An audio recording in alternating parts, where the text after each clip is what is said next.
Okay, it almost feels like the summer movie season kind of got started about a month early with Clash of the Titans. It's similar to the 1981 version. I go similar. I would say similar. You know, it had lots of the same themes. There, however, is no invisible helmet, and they do mention briefly, the mechanical owl. When I saw it, I busted up laughing, and I had to tell my wife that they used that clockwork owl in the original, and it just kind of helped them find stuff.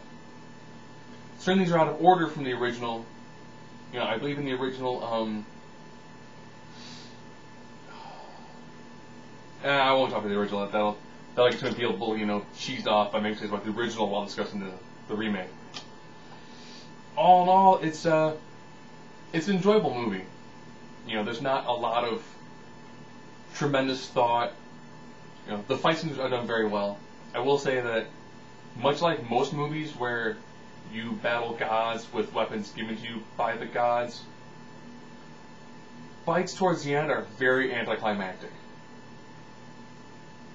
I mean, the battle against the Kraken is... It destroys everything, and then it's just, haha, and you've been defeated. There's no one puts up a fight against the Kraken at all. But then again, it's, you know, the thing that destroyed the Titans. It's the strongest weapon created by the gods to defeat the fathers of the gods. The battle against Medusa is done fairly well. You know, it's done differently from the original because, like, there is no helm of invisibility.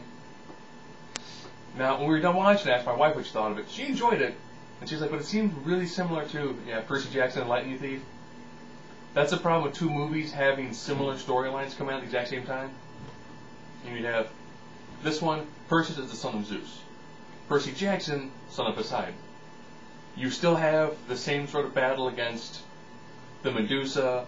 You still have a similar style of battle. You know, when it comes to the end, you still have to deal with Hades. It's weird to see two movies be very similar in what it is they're trying to do. And this one, the fight against the Scorpions, done very well. I love the way that Jin looked. Jin looked really unique in this one. Entirely different from what I've seen in the rest of them. You know, they looked almost kind of like wood golems that were imbued with like a black fire magic. The gods, whenever they showed them, you know, Liam Neeson, great job, played off a really good Zeus. You know, arrogant but compassionate at the same time. The version of Hades, he was always in shadow form. It felt like he never really had a huge presence. Even when he was the stronger of the gods, he never really seemed to do a lot more than just window dressing. You know, the Pegasus, they came out pretty good on screen. I saw it in 2D. This would be worth the extra $2 I spent in my area for 3D. But you can tell in 2D what effects would have been in 3D. You know, you saw like the Kraken, and you see tentacles literally flying towards the screen, so you know that's what would be flying out after you. When he's riding the Pegasus, doing the weird like twists and turns, you know, through Argos, you can easily tell that's what you'd be seeing. When I'm going to call them gargoyles, for lack of a better term, because that's what Hades uses all the time in this movie. You tell they fly towards the screen, you can tell where all the 3D effects are going to be at. This one, you can probably see in 2D and you'll probably be okay. Overall, Sam Worthington,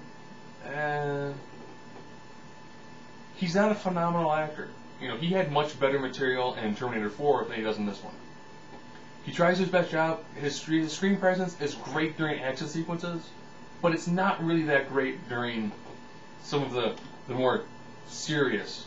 And when he gives the, I'll call it the Braveheart speech, because all these movies need to have that moment where it's, you know, probably all going to die, but we're going to do it, because this is the time, like what my father said, somebody's making a stand against the gods, and that day could be today.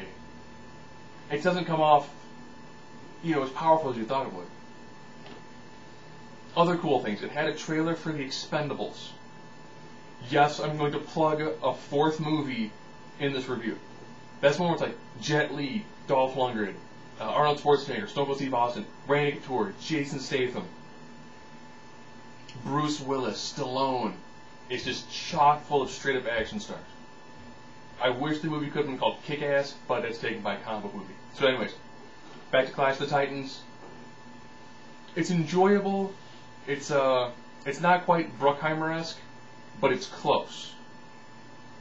You know, all this is like action sequence, transition, action sequence. It's good. It's enjoyable. It's not a super intellectual movie. It's just popcorn fun.